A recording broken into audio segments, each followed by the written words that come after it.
তৃণা কথা বলতে বলতে একসময় ফুপিয়ে উঠল। সৌরভের পাঞ্জাবির বুকের অংশ মুষ্টিতে চেপে মাথাটা হেলিয়ে দিয়েছে কঠোর কঠিন বুকের উপর। সৌরভ আর চোখে ছেলের দিকে তাকালেন। ধ্রুব তখন ডাইনিং টেবিলের সামনে জগ থেকে পানি গ্লাসে ঢালছে। ওর এসবে মন নেই এক বিন্দুও। ইচ্ছেও নেই নিজের বাবার অন্য নারীর সঙ্গে মান অভিমানের গল্প শুনতে। ফেড আপ ধ্রুব এসবে। সৌরভের ইচ্ছে করছিল তৃণাকে বুকের ভেতর শক্ত করে চেপে ধরতে, কিন্তু সে অধিকার কি আর তার আছে? তিনি তৃণার মাথায় হাত রেখে আবারও ধ্রুবর দিকে তাকালেন। ধ্রুব তখন শীষ বাজাতে বাজাতে নির্বিকার মুখে সিঁড়ি বেয়ে উপরে উঠে যাচ্ছে। ধ্রুব যেতেই সেই মুহূর্তে আর কোনো বাধাই সৌরভের সামনে রইল না। তিনি দু হাতে তৃণাকে টেনে বুকে আগলে নিলেন। আশকারা পেয়ে এবার সৌরভের শক্ত কাঁধে মাথা রেখে তৃণা হাউমাউ করে কাঁদতে লাগলো। সৌরভ আস্তে করে স্ত্রীর পিঠে হাত বুলিয়ে বলেন, থামো, মানুষ আছে এ বাসায়, কি ভাববে ওরা? তৃণা বুকের পাঞ্জাবি মুঠো করে ধরে অশ্রু ভেজা চোখ তুলে সৌরভের দিকে তাকালো। নাক টেনে সমস্ত রাগ ঝেড়ে বলল, আমি চাইনি আমার জীবন এভাবে কাটুক। আমি চাইনি আপনি আমার সংসারে থেকেও না থাকুন। আপনি আপনার ছেলেকে ভালোবাসেন, আমি মানি সেটা। বিশ্বাস করুন, আমি অমন সিনেমার মতো সৎ মা কোনোদিনই হতে চাইনি। কিন্তু আমি কি মানুষ নই? আমার কি ইচ্ছে হয় না একটা স্বাভাবিক দাম্পত্য জীবনের? মাঝে মাঝে আফসোস হয়, কেন আমি আপনার আগের বউ হলাম না? কেন আপনি শুরুতেই আমাকে বিয়ে করলেন না? কেন কেন সৌরভ? সৌরভ চুপচাপ শুনলেন সবটুকু অভিযোগ। এটুকু বিরক্তি নেই, নেই কোনো নিজের ব্যক্তিগত অভিযোগ চাওয়া। শুধু তৃণার মাথায় হাত রেখে বললেন, তোমাকে আমি এই বাড়িতে আনবো, কটা দিন অপেক্ষা করো। ধ্রুব হয়তো একদিন আমাকে বুঝবে, সেদিন আসছে সামনে। গোসল শেষ করলো ধ্রুব। আজ প্রায় 2 দিন পর গায়ে একটু পানি ঢাললো। সারাদিন ডিওডোরেন্ট দিয়েই চলা ধ্রুবকে আজ বাধ্য হয়ে গোসল করতেই হলো, কারণ একরোখা এক মেয়ে আছে এখন ওর জীবনে, যে ধ্রুবকে একদিন গোসল না করলে একদিন খাওয়ায়, অনিয়ম করলে চোখ রাঙায়। ধ্রুব টি শার্টটা হাতে নিয়ে উদম গায়ে আয়নার সামনে অনেকক্ষণ দাঁড়িয়ে রইল। এঁকে বেঁকে নিজেকে দেখতে লাগলো আয়নায়। হঠাৎ খালি বুকের পাশটায় আঙুল চেপে ধরে আয়নায় ভ্রু বাঁকিয়ে চেয়ে হালকা হাসলো, বলল, ইচ্ছে করছে নিজের এই অবস্থাতে তোমাকে জাস্ট চেপে ধরতে। কবে বউ হবে আমার, god knows. I am being so much desperate, Mrs Dhruba. বলে দীর্ঘশ্বাস ফেলল ধ্রুব। বিয়ে, এই জীবনে বোধহয় ওর কপালে বিয়ে টিয়ে আর লেখা নেই। ধ্রুব টি শার্টটা পরে নিল, তারপর এক লাফে বিছানার বালিশে উদম হয়ে শুয়ে পড়ল। বালিশে মুখ চেপে এক হাতে বিছানায় শুয়ে ফোন ডায়াল করলো অদিতির নম্বর। রিসিভ হচ্ছে না, একবার দুবার তাও না। ধ্রুব এবার টেক্সট পাঠালো, হাই, রিসিভ দ্য কল। আবারও অপেক্ষা, কোনো রিপ্লাই নেই। ধ্রুব এবার সত্যি বিরক্ত হলো। বালিশে মুখ চেপে ফোনটা বিছানায় ছুঁড়ে ফেললো। 2 দিন ধরে একটুও কথা হয়নি অদিতির সঙ্গে, অথচ আজ যখন সে নিজ থেকে ফোন করলো তখন এই মেয়েটি কলই ধরল না। এই চুপচাপ অবস্থা, এই নীরবতা বিয়ের আগেই। না জানি এই মেয়েকে বিয়ে করলে ধ্রুবকে কতটা পড়তে হয়।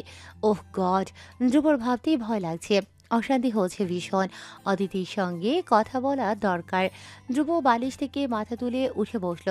কিছুক্ষণ চুপচাপ বসে থাকার পর ধ্রুব আবার ফোনটা হাতে নিল। শেষবারের মতো তর্জনী দিয়ে স্ক্রিন সোয়াইপ করল। তখনই ফোনের স্ক্রিনে এক চমকালো, ধ্রুবর্স ইনামো রাডা ইজ কলিং। ধ্রুব যেন চমকে গেল। এখন এই মেয়েকে সে একটা ধমক দেবে। ধ্রুব কোনোরকম নিজের ক্ষোভ চেপে রেখে কল রিসিভ করল। হাই, কল করার সময় ফাইনালি তোমার হলো। প্রাইম মিনিস্টার হওয়া উচিত তোমার, এত বিজি। বরাবরের মতো এবার সালাম এলো না, বরং পরিচিত নয়, বরং আরও ছোট্ট একটি কণ্ঠস্বর ভেসে এলো ওপাশ থেকে। দুলাভাই, আমি ইফাজ। ধ্রুব এই নাম শোনা মাত্রই এক মুহূর্তেই সোজা হয়ে বসলো। ভ্রু কুঁচকে গেল তার। ইফাজ? ইফাজ ভয়ে ভয়ে হঠাৎ কোনো আনুষাঙ্গিক আলাপে না গিয়ে বলে উঠল, দুলাভাই, আপুর আকদ হয়ে যাবে আগামীকাল। আপু কাঁদে। ধ্রুবর শরীর মুহূর্তের মধ্যে যেন অবশ হয়ে গেল। মনে হলো মুহূর্তের মধ্যে পৃথিবী হঠাৎ করে যেন থেমে গেল। মাথার ভিতর একের পর এক বিশাল বিস্ফোরণের মতো শব্দ হচ্ছিল। তার শরীর যেন এই খবরটা এক মুহূর্তে গ্রহণ করতে পারছিল না।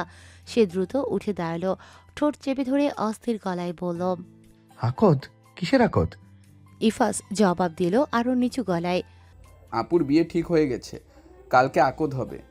ধ্রুবর মেরুদণ্ড বরফের মতো ঠান্ডা হয়ে গেল। তার চোখ ঝাপসা হয়ে আসছিল যেন। সমস্ত পৃথিবী এক মুহূর্তের জন্য থেমে গেল, আর সে শুধু শুনছিল দুনিয়ার সবচেয়ে বিরক্তিকর শব্দ, আকত। কিন্তু কিন্তু অদিতি বাড়ি গেছে কখন? ওর সঙ্গে তো পরশু কথা হয়েছে, তখন তো কিছুই বললো না। পরশু? ও গড! ধ্রুব মাথার চুল মুষ্টি করে চেপে ধরল। পরশু কথা হয়েছে? গতকালকে তো অদিতির কল এসেছিল।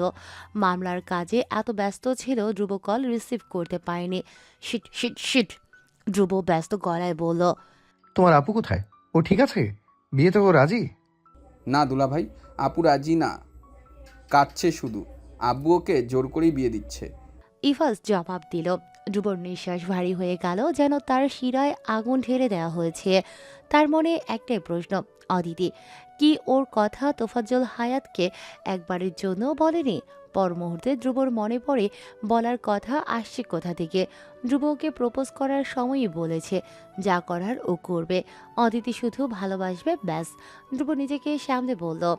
তোমার আপুর কাছে ফোনটা দাও। ইফাজ ভয় পেয়ে গেল। পারবো না দুলাভাই, আব্বু নিষেধ করেছে। ধ্রুব দাঁত দিয়ে ঠোঁট কামড়ে কিছু একটা ভাবলো, তারপর বলল। ইফাজ, শোনো বাচ্চা, আমি আসছি, এক্ষুনি আসছি। তুমি তোমার আপুকে একা রেখো না। যা কিছু হোক, ওকে একদম একা রেখো না। আমি সব ঠিক করে দেবো। Okay baby? ইফাস মাথা নাড়ালো। ধ্রুব ফোন রেখে দিল, তারপর এক মুহূর্ত সময় নষ্ট না করে দরজা খুলে নিচে নেমে এলো। নিচে এসে সৌরভ ইয়ামিনের সামনে দাঁড়িয়ে এক প্রকার হাঁপাতেই সৌরভ টিভির সাউন্ড বাড়িয়ে অবাক হয়ে হাঁপাতে থাকা ছেলের দিকে তাকালেন। কি ব্যাপার, কি হয়েছে তোমার? টিভির খবরের সাউন্ড ডাইরেক্ট কানে এসে লাগছিল। ধ্রুব রেগে সোফার উপর থেকে রিমোট নিয়ে ঠাস করে টিভি বন্ধ করে দিল। রেগে বলল। তুমি এখানে দেশের নিউজ দেখছো, আর ওদিকে আমার দিন দুনিয়া ভেসে যাচ্ছে। খবর আছে তোমার? এক্ষুনি অদিতির বাড়ি যাব। তুমি আমার সঙ্গে যাবে, আর বিয়ের কথা ফাইনাল করবে। Is that clear? Sourav Yamin ধীরে স্থিরভাবে ছেলের দিকে তাকিয়ে রইলেন, অবাক হয়ে বলেন। আমি গেলে সব সমাধান হয়ে যাবে। ধ্রুব উত্তেজিত হয়ে বলল। তুমি যা ইচ্ছে করো, কিভাবে মানাবে it's all up to you. আমি তোমাকে জেল থেকে বের হতে হেল্প করেছি, এখন আবার হেল্প করো। I need Aditi as my wife. Sourav চূড়ান্ত হতাশ। পাশে তৃণা ধ্রুবর বেফাস কথায় লজ্জায় রান্নাঘরের দিকে এগিয়েছে। ধ্রুবর সেসব ভ্রুক্ষেপ নেই। সৌরভ দীর্ঘশ্বাস ফেলে বললেন। কবে যেতে চাও? কাল যাই, আজ মাত্র এলাম। ধ্রুব সোফার উপর হাত দুটো দিয়ে থাবা দিয়ে চোখ রক্তিম করে বলল। নো, আমি এখনই যাব। যে কাপড়ে আছো ওই কাপড়েই চলো। আমি ড্রাইভারকে বলে দিচ্ছি, একসঙ্গে যাব। সৌরভ ধীরে সুস্থে বললেন। আচ্ছা, মেয়ের জন্য বিয়ের প্রস্তাব নিয়ে যাচ্ছি, খালি হাতে যাব। কিছু কিনে আনতে দাও, আর আংটি লাগবে না? ধ্রুব বলল। আংটি আছে আমার কাছে, মায়ের, ওটা দিয়ে দেবো। উঠবে তুমি? সৌরভ এবার 1 সেকেন্ড সময় নিয়ে উঠে দাঁড়িয়ে পাঞ্জাবির হাতা গুটিয়ে নিলেন। তৃণার দিকে একবার তাকিয়ে তারপর ধ্রুবর দিকে তাকিয়ে বললেন। তোমার অদিতি চাই, আমারও তোমার ছোট মা চাই। আমি তোফাজ্জলকে জোর করে মানাতে পারি, কিন্তু আমার শর্ত লাগবে তখন। ধ্রুব বাঁকা চোখে তাকালো, পরপর কিছু একটা বুঝতে পেরে দ্রুত বলে ফেলল। অসম্ভব, আমার মায়ের ঘরে। সৌরভ হালকা হাসি দিয়ে আবার সোফায় বসে গেলেন, যেন কোনো কিছুই ঘটছে না। তার মুখের অভিব্যক্তি গম্ভীর হয়ে গেল, বললেন। তাহলে ভুলে যাও অদিতির কথা। তোফাজ্জলকে মানানো এমনিতেই সম্ভব নয়। ধ্রুব ভ্রুকুচকে তৃণার দিকে তাকালো। তৃণাও বড় বড় চোখে সৌরভের দিকে তাকিয়ে আছে। নিজেও বিশ্বাস করতে পারছে না সৌরভ একথা নিজে ধ্রুবকে বলেছেন। ধ্রুব চোখ উল্টে ফেলল, হতাশ শ্বাস ছেড়ে বলল। ওকে ফাইন, তুমি এনে রাখো তোমার বউকে, কিন্তু সে আমার মায়ের ঘরে শোবে না। এটার ব্যাপারে নো কম্প্রোমাইজ। সৌরভ হাসতে হাসতে তৃণার দিকে তাকিয়ে বললেন। যাও, শাড়ি পরে নাও, ছেলের জন্য মেয়ে দেখে আসি। অদিতি বদ্ধ রোমের বেডের কাঠ ঘেঁষে হাঁটুতে মুখ গুজিয়ে বসেছিল। বারবার নরম দুর্বল শরীরটা কেঁপে কেঁপে উঠছে। একসময় হাঁটু থেকে মাথা তুলে তাকালো। এই অদিতিকে চেনাই যাচ্ছে না। চোখ মুখ ফুলে কি এক ছন্নছাড়া অবস্থা। ধ্রুব ইয়ামিনের নরম কোমল প্রেমিকা তো এমন নাই কোনো দিন। বরং ছন্নছাড়া শব্দটা তো ধ্রুবর জন্য। স্বয়ং অদিতি দুহাতে ব্যস্ত ভঙ্গিতে চোখ মুছে উঠে দাঁড়ালো। ইভাসকে বলেছিল কোথাও ওর ফোন আনার জন্য, কিন্তু ও কোথায় গেছে কে জানে। ধ্রুবকে জানানো দরকার। এ বিয়ে তো সে করতে পারবে না, কিন্তু ধ্রুবকে বিয়ে করা কি আদৌ সম্ভব? অদিতি ও তো একসময় ধ্রুবকে বলেছিল, বুঝিয়ে দিয়েছিল যে তাদের মধ্যে কিছুই সম্ভব নয়। তবুও কেন ধ্রুব বুঝল না? কেন অদিতি নিজের প্রেমে এত গভীরভাবে ফাঁসিয়ে দিল? এখন এই যন্ত্রণা কাকে বোঝাবে, কাকে বলবে? তোফাজ্জলের সামনে ধ্রুবর নাম নেয়ার সাহস কোনোদিনই ছিল না অদিতির। তোফাজ্জল যদি জানতেন জবাই করে ফেলতেন অদিতিকে। তবুও যা জেনেছেন তাতেও এখন অবধি কম লাঞ্ছনা সহ্য করতে হয়নি। টেনে হিস্ট্রি শহর থেকে গ্রামে এনেছেন, বন্দি করে জোর করে বিয়ে করিয়ে মাথা থেকে বোঝা হালকা করতে চাইছেন। অদিতিকে বিয়ে দিয়ে জমজম পানিতে গোসল করে হারাম প্রেমের পাপ থেকে তোফাজ্জল নিজেকে মুক্ত করবেন। হারাম প্রেম, হারামই তো। অদিতিকে বারবার বলা হয়েছে শহরে কিছু করিস না, ছেলে পেলেদের থেকে দূরে থাকিস। অথচ কি করলো অদিতি? জড়িয়ে গেল প্রেমে, মুখ কালো করে দিল সবার। এই অন্যায়ের পাশ্চিত্য কি করে করবে ও? কি করলে গা থেকে ধ্রুব ইয়ামিনের প্রেমের এফেক্ট মোছা যাবে? ভাবতে ভাবতে অদিতি দু হাতে মুখ ঢেকে আবারও কেঁদে ফেলল। কান্নার মাঝে হঠাৎ দরজায় টোকা পড়ল। অদিতি দ্রুত চোখ মুখ মুছে দরজা খুলল। ওপাশে দাঁড়িয়েছিল ইফাজ, মাথাটা নিচু করে অপরাধীর মতো। তার হাত খালি, কিছুই আনেনি। অদিতি ভাঙা গলায় বলল। ফোন পাসনি? ইফাজ হতাশ মুখে ফিসফিস করে বলল। আমি দুলাভাইকে বলে দিয়েছি তোমার বিষয়ে, সে সম্ভবত আসছে। অদিতি লম্বা করে শ্বাস নিল। ধ্রুব আসে। অদিতি জানে ধ্রুব 5 ঘন্টার রাস্তা 3 ঘন্টাতেই পেরিয়ে আসবে। ধ্রুব এলে এবার নিশ্চয়ই কিছু ভালো কিছু হবে। ইফাজ কথাটা বলে মাথাটা নিচু করে চুপচাপ ঢুকে গেল অদিতির রুমে। অদিতি দরজা বন্ধ করে ফিরে তাকালো, কান্না এখনো গলায়। বলল। তুই এখানেই থাকবি? ইফাজের মুখে অন্ধকার। ও নিচু গলায় বলল। দুলাভাই আমাকে বলেছে তোমার কাছে থাকতে, তো থেকেই যাই, শব্দ করব না, প্রমিস। অদিতির চোখে অসহায়ত্ব ফুটে উঠল। এত ভালোবাসা, অথচ কেন ধ্রুবকে কি দিয়েছে ও? বাবার সামনে ওর নাম মুখে বলার সাহস হয়নি। এটাকে প্রেম বলে না, এটাকে কিছুই বলে না, কিচ্ছু না। তখন আবার দরজায় আবার ঢোকা পড়ল। অদিতি দীর্ঘশ্বাস ফেলে দরজা খুলে দিল। ওপাশে ফাহিমা। তিনি অদিতির ভেজা চোখ দেখে সঙ্গে সঙ্গে ভ্রু কুঁচকে ফেললেন। হাতে এঙ্গেজমেন্টের শাড়ি ও জুয়েলারি, এসব নিয়ে রুমে ঢুকতে ঢুকতে বললেন। আমার মন বলে তুই প্রেম করেছিস অদিতি, এখনো সময় আছে, বল ছেলেটা কে, নাম কি? অদিতি মাথা নিচু করে ফেলল। ফাহিমা খেঁকড়ে উঠে বললেন। তোর চোখ মুখ বলছে তুই প্রেম করেছিস, এখন কেঁদে আমাদেরও কি পাপের ভাগিদার করছিস? হ্যাঁ রে, তোর বাপের সম্মান একবারের জন্য ভাবলি না? তোর বাপ কি কি করে তুই জানিস না? হারামি মেয়ে, আমার গর্ভ থেকেই জন্ম নিতে হলো। ফাহিমা একটু থেমে জল চোখে নিয়ে বললেন। কেন করলি এটা তুই? তোরে আমার শহরে পড়তে পাঠানোই ভুল ছিল। তোর বাপের সামনে আর কত ছোট করবি আমাকে? তোর বাপ না হয় তোদের কড়া শাসন করে। এই এই আমি তোদের কোনোদিন কোনো কিছুতে মানা করেছি? যা চাইছিস বাপকে লুকিয়েও দিয়েছি। দিই নাই? বল আমাকে, দিই নাই আমি? তাও কোন পাপের শাস্তি তুই আমাকে দিলি? ফাহিমা আইজাই বলুক, অদিতি সেগুলো সহ্য করল। সে শুধু চুপ ছিল। নিজের শাড়ি ও জুয়েলারি সরিয়ে বিছানায় বসলো। মাথাটা সেভাবেই নামিয়ে নিচু গলায় শুধু বলল। সব সব পাপ আমার মা, সব দোষী। তোমরা তোমরা কেউ নও, আমি সব দোষী। ফাহিমা কথা শুনে আবারও বলে উঠলেন। তুই তোর বাপের সম্মানের কথা একবারও ভাবলি না? হারাম কাজ তো হারামি।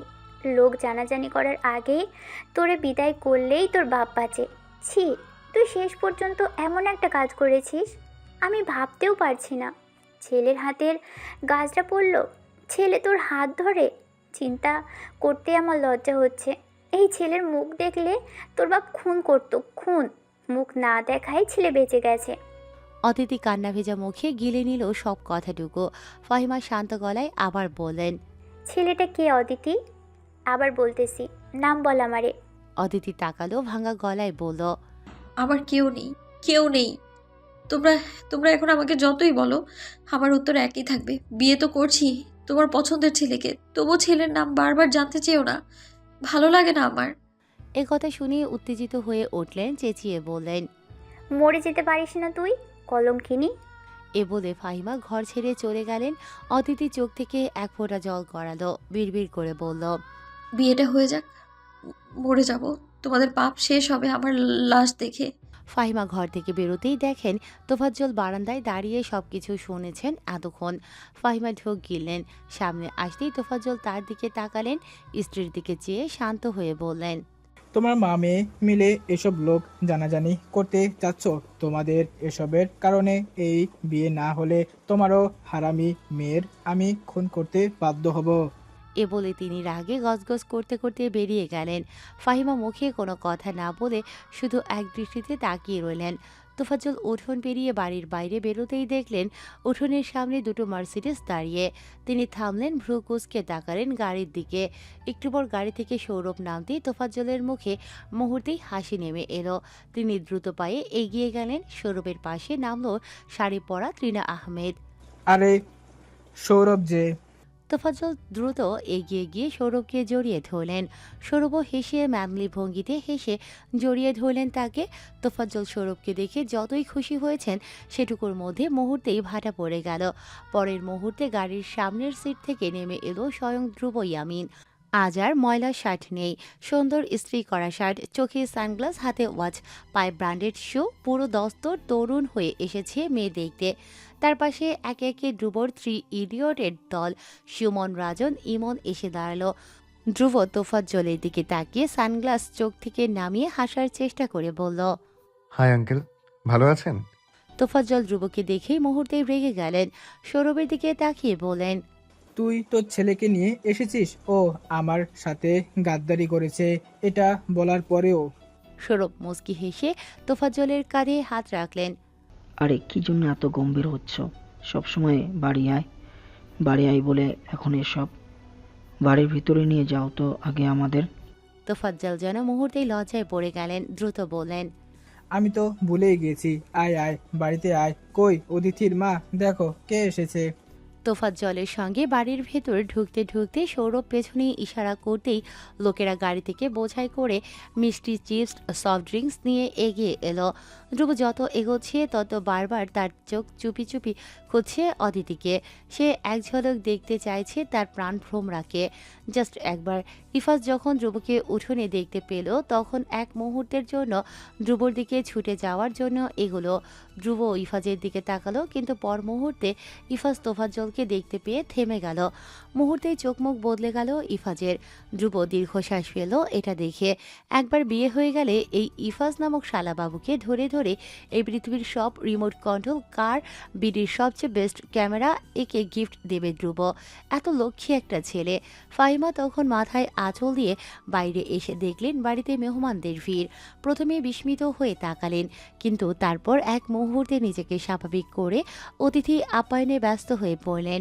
তৃণাকে প্রথমে ফাহিমা চিনতে পারেনি। সেটা দেখে চোখ থেকে সানগ্লাস খুলে তৃণা নিজেই নিজের পরিচয় দিলেন। আমি তৃণা আহমেদ, সৌরভের স্ত্রী। ফাহিমা মৃদু হেসে বললেন, ও, আসলে সৌরভ ভাইয়ের প্রথম স্ত্রীকেই চেনা হয়েছিল আমার। আপনাকে আমাদের বাড়িতে দেখে ভালো লাগছে। আসুন আসুন। তৃণা হাসল। তৃণাকে সঙ্গে নিয়ে ফাহিমা ভেতরের ঘরে চলে গেলেন। সৌরভ পুরুষদের নিয়ে বসার ঘরে গিয়ে বসলেন। ধ্রুব পাশে বসে। তার চোখ তখনও বারবার অদিতির খোঁজে চলে যাচ্ছিল। কোথায় ও? নির্ঘাত কাছে সিস কাঁদুনে তো একটা। ভেতর থেকে ফাহিমা সেমাই, পিঠা, শরবত নিয়ে এসে সামনে রাখলেন। সৌরভ পিঠার একটা টুকরো তুলে নিতে নিতে বললেন, মেয়ের বিয়ের জন্য তো ভালোই আয়োজন করেছো, বাড়িটা বেশ সুন্দর লাগছে।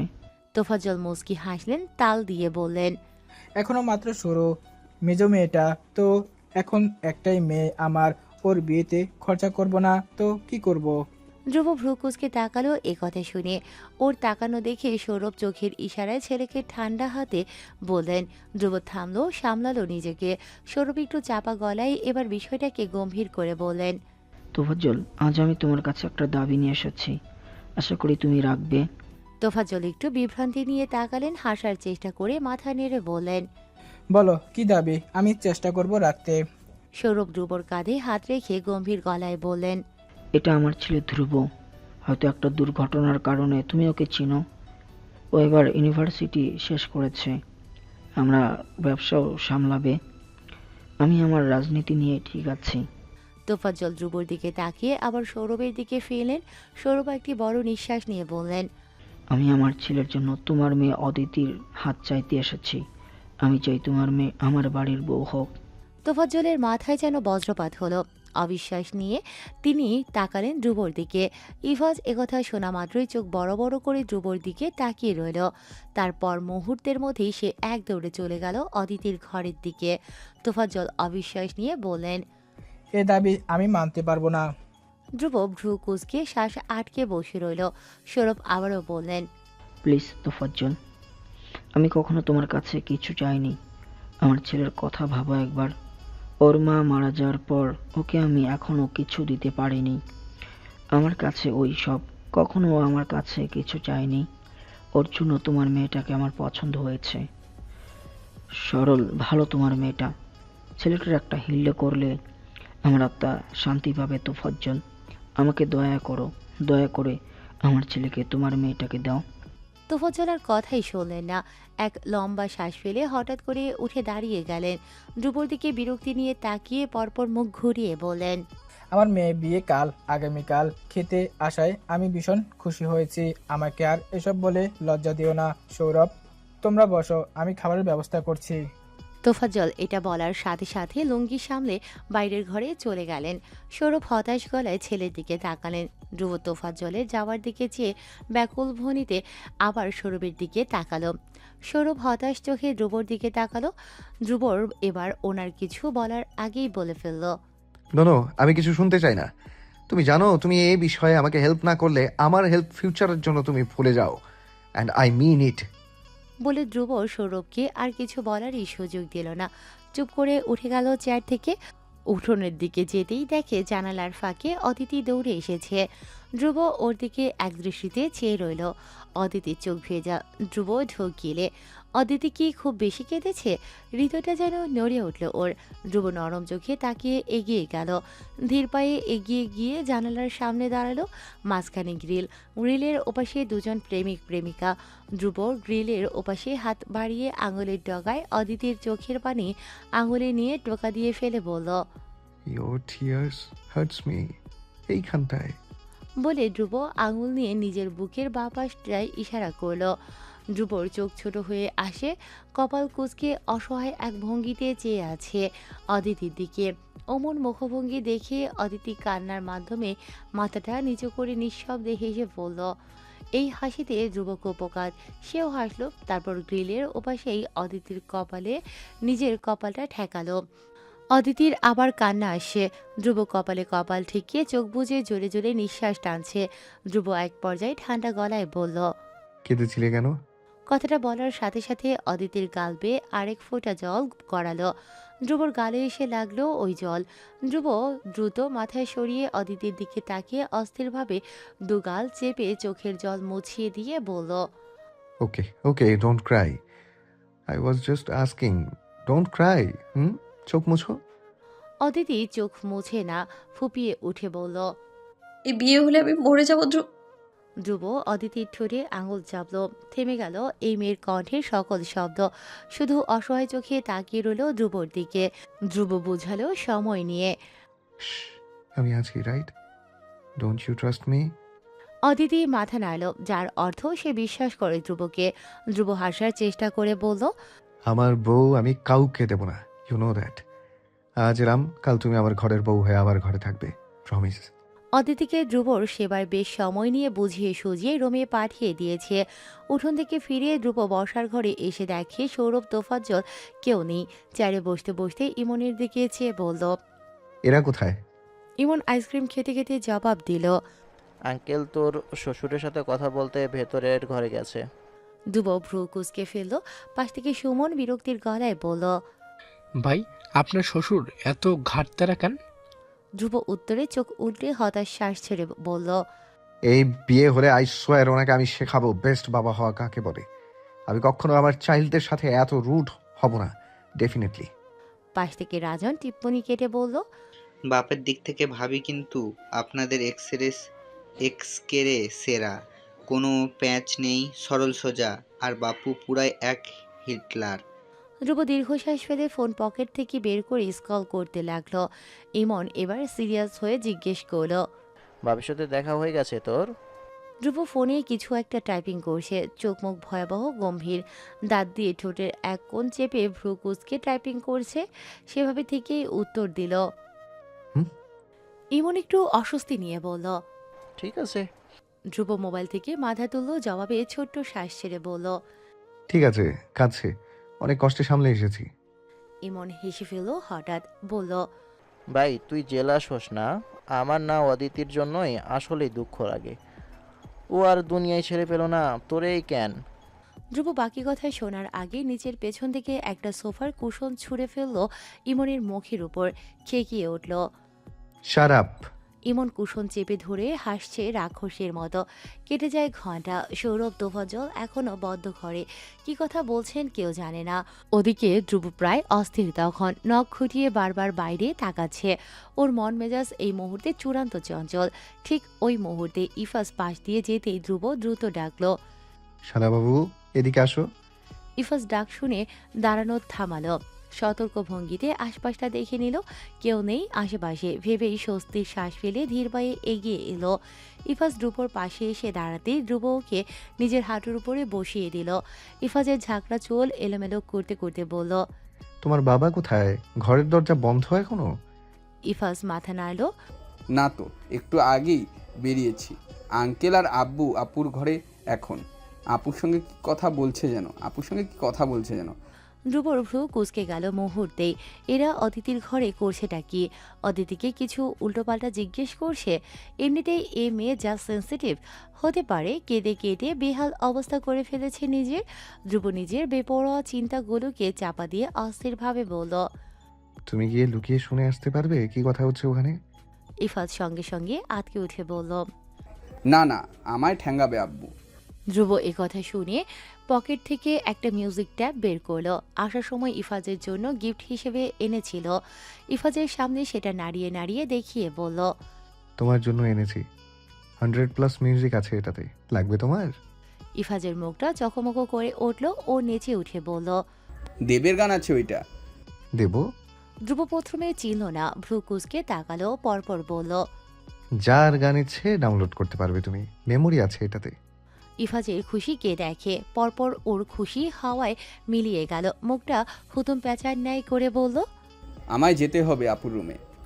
ধ্রুব ঠোঁট উল্টে অবুঝের ন্যায় দুকাত ঝাঁকালো, যার অর্থ হ্যাঁ। ইফাস কি করবে আর? অগত্যা ধ্রুবর কোল থেকে নেমে গেল। তারপর এক দৌড়ে গেল অদিতির রুমে। 10 মিনিট পরে ফিরে এলো ও। এসেই ধ্রুবর সামনে হাঁপাতে শুরু করেছে। পালিয়ে এসেছে বোঝাই যাচ্ছে। ধ্রুব ওর দিকে চেয়ে আছে চূড়ান্ত আগ্রহ নিয়ে। ধ্রুবর নিজেরই বুক ধুকপুক করছে। ইফাস শ্বাস ফেলে নিজেকে ঠান্ডা করলো। ধ্রুব পানি এগিয়ে দিল। ইফাত সেটা নিল না, বরং চঞ্চল ভঙ্গিতে এক শ্বাসে বলল। ওরা আপুকে জিজ্ঞেস করছে আপু তোমাকে বিয়ে করতে রাজি কিনা। কি? সুমন চেঁচিয়ে উঠল। পাশ থেকে ইমন ফল খাওয়া থামিয়ে হাঁ করে ইফাজের দিকে তাকালো। রাজনের রীতিমতো থুতনি ঝুলে গেছে। ধ্রুব নিজেও চূড়ান্ত হতভম্ব। ও নিজের হতবাক ভাবটুকু কাটিয়ে ওঠার চেষ্টা করে ঢোক গিলে শিওর হতে আবারও বলল। শিওর তুমি? এটাই শুনেছো? ইফাজ প্রচণ্ড আত্মবিশ্বাস নিয়ে বলল। হ্যাঁ তো, আপু অবাক হয়েছে। ধ্রুব অনুভব করছে ওর হাত কাঁপছে, গলাও কাঁপছে। ধ্রুব কম্পিত গলায় বলল। তোমার আপু কি বলেছে উত্তরে? ইফাজ এক শ্বাসে জবাব দিল। রাজি আপু। হো হো। পাশ থেকে বাকি 3 জন চেঁচিয়ে বলে উল্লাসে মেতে উঠল। ইমন এসে ঝাঁপিয়ে পড়েছে ধ্রুবর গায়ে। বাকিরাও একে একে ধ্রুবর গায়ের উপর পড়ে উল্লাস করছে। ধ্রুবর শরীর স্তব্ধ হয়ে গেছে রীতিমতো। ও ঢোক গিলে চোখ বুজে পরপর হেলে পড়ল সোফাতেই। ও চোখ দুটো বুজে শ্বাস অস্থির অশান্ত। সোফায় হাতল চেপে রাখা হাত রীতিমতো কাঁপছে। ইমন ওর কেঁপে কেঁপে ওঠা হাত চেপে ধরল খুশিতে। ধ্রুব চোখ খুলে টলটলো চোখে তাকালো ইমনের দিকে। ইমন খুশিতে যেন নাচছে। ও ধ্রুবর হাত ধরে হেসে বলল। শালা ঢং করস কেন এখন? বিয়ে করছিস, ট্রিট চাই আমাদের, জনে 10,000। ধ্রুবর বুক এখন কাঁপছে। ও তাকিয়ে রইল শুধু, বিশ্বাস হচ্ছে না ওর। ধ্রুবর অ্যাডামস অ্যাপল বারবার ওড়ছে নামছে। ওর বুকের হৃস্পন্দন স্বাভাবিক না, চূড়ান্ত বেগে চড়ছে। ধ্রুব সোফার হাতল আঙ্গুলের নখে খামছে ধরল মুহূর্তেই। সৌরভ এসে বসলেন ধ্রুবর পাশে। ধ্রুব তখন সোফার উপর মুখে 2 হাত চেপে চুপচাপ বসে রয়েছে। চোখ দুটো চূড়ান্ত শীতল। সৌরভ এসে সোজা ধ্রুবর সামনে দাঁড়িয়ে গম্ভীর গলায় বললেন, রেডি হো, কাজে আসছে। ধ্রুব মাথা তুলে তাকালো। পাশ থেকে ইমন বলল, এক্ষুনি বিয়ে কেমনে কি? সৌরভ উত্তর দিলেন, তোফাজ্জল জানতে পেরেছেন শহরে অদিতির কোনো প্রেমের সম্পর্ক আছে, তাই ও দ্রুত অদিতির বিয়েটা দিয়ে দিতে চাইছে। আজ বিয়ে করে ওরা এখানেই থাকবে। আগামীকাল আমরা অদিতিকে নিয়ে বাড়ি যাব। 1 সপ্তাহ পর আমাদের পক্ষ থেকে রিসেপশন করা হবে। ধ্রুব শুধু একদৃষ্টিতে তাকিয়ে আছে। ওর মুখে একটা শব্দ কেন যেন এখন আর আসে না। ওর হাত পা এখনো অস্বাভাবিক কাঁপছে, নিজেকে স্থিরই করতে পারছে না। ইমন অবাক হয়ে জিজ্ঞেস করলো, আঙ্কেল, আপনি ওনাকে রাজি করালেন কিভাবে? এটা তো অসম্ভব ছিল। সৌরভ রহস্য হাসলেন। ধ্রুবর দিকে তীক্ষ্ণ চোখে চেয়ে বললেন, অবশ্যই জানবে একদিন, সময় আসুক। ততদিন সবুর করো আর বন্ধুকেও সবুর করতে বলো।